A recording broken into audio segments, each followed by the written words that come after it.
প্রচন্ড শীতের রাত, উনি সফরে বেরিয়েছেন হাদিস কালেকশনের জন্য। উনি মাগরিবের নামাজ, এশারের নামাজ পড়ে একটা মসজিদে শুয়ে পড়লেন, আর শুয়ে শুয়ে হাদিস পড়তেছেন, আর মনে মনে ভাবলেন রাতটা মসজিদে কাটায় দিই। কিন্তু দারোয়ান এসে বলে মসজিদে থাকতে পারবেন না, ওঠেন। উনি যে আহমদ ইবনে হাম্বল এটা চিনে নাই, কাঁথা গুছিয়ে হাদিসের কিতাব নিয়ে কাঁধের মধ্যে ব্যাগ নিয়ে মসজিদ থেকে বের হয়ে গেলেন। কি আর করবেন, প্রচন্ড শীত, আর কাঁপতেছেন বুড়ো মানুষ। পথিমধ্যে দেখলেন বাজার একজন খাব্বাজ, শাবুন খাব্বাজ, যুবক রুটি বিক্রেতা। সে রুটি বিক্রি করে। সে যে সালাম দিল, আসসালামু আলাইকুম। আহমদ ইবনে হাম্বল বলে, যুবক, আমার যাওয়ার জায়গা নেই, সফরে বেরিয়েছি, খুব শীতে কষ্ট পাচ্ছি, রাতে যদি তোমার এই চুলা থেকে একটু আগুন পোহাই কোনো সমস্যা?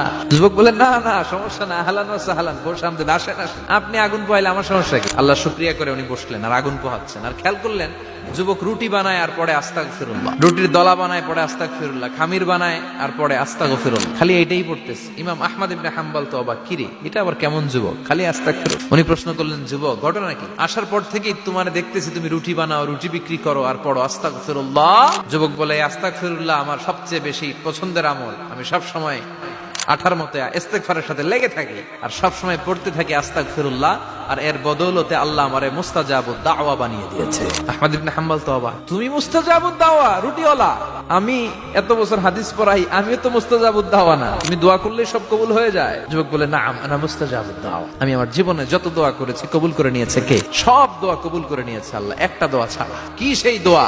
যুবক এবার বলতে শুরু করলো, আমার জীবনে যে দোয়াটা আল্লাহ কবুল করে নাই সেটা হচ্ছে আমি আল্লাহর কাছে অনেক চেয়েছি, অনেক দোয়া করেছি, যে আল্লাহ শুনেছি এই জামানার সবচেয়ে বড় মুহাদ্দিস, তার নাম নাকি ইমাম আহমদ ইবনে হাম্বল, আল্লাহ তোমার কাছে আমার চাওয়া আমি যেন এই ইমাম আহমদ ইবনে হাম্বলরে দেখে মরতে পারি।